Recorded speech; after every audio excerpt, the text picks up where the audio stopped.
Magandang umaga sa inyo mga kaibigan. Ito po si Doc Wesley. Muling magbibigay ng konting kaalaman kung paano gumawa ng simple pero kasiyasiyang project sa inyong bakuran. Ito po yung aking personal na project dito sa backyard. Meron akong kubo, meron akong fish pond, nilagyan ko pa ng tulay.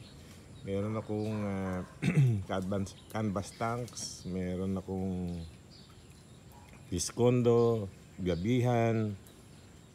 Meron din akong vermiculture production ang ginagamit ko yung mga dahon-dahon na nalalaglag dito sa backyard.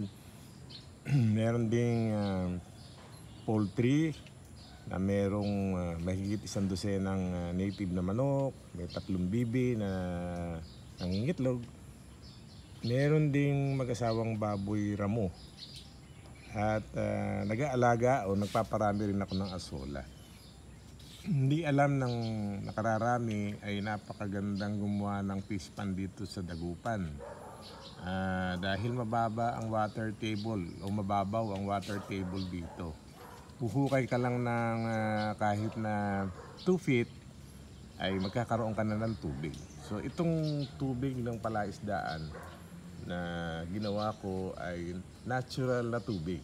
Ibig sabihin, hindi ako nagpa-pump, papasok ng tubig, walang gastos. At yung mga tubig na ginagamit ko sa aking mga canvas tanks, sa fish condo ay galing din lahat dito sa pond water. Meron din akong filter andun para yung tubig sa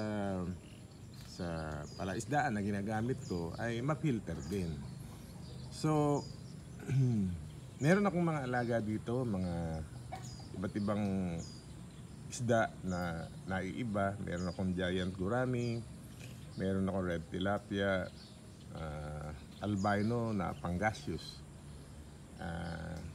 Ang kainaman ng mga ito ay madali silang i-maintain. So sa asola lang pwede na, pero bumibili pa rin ako ng commercial feeds.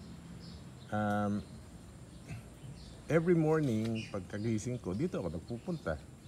So meron akong dalang kape at saka yan. At pinanonood ko yung aking mga alaga. So kayong mga lalo na yung mga nasa senior years, pwede rin kayong gumawa ng ganito. Kung ano yung pwedeng kumasya sa backyard ninyo. Yung aking mga poultry at saka baboy ramo marunong kumain ng asola. So may mga talim din ako ditong mga gulay-gulay. So konti na lang bibili nating gulay na pang-ulam. So magandang umaga sa inyong lahat. Sana meron kayong konting natutunan dito sa ating ibinigay na konting tips.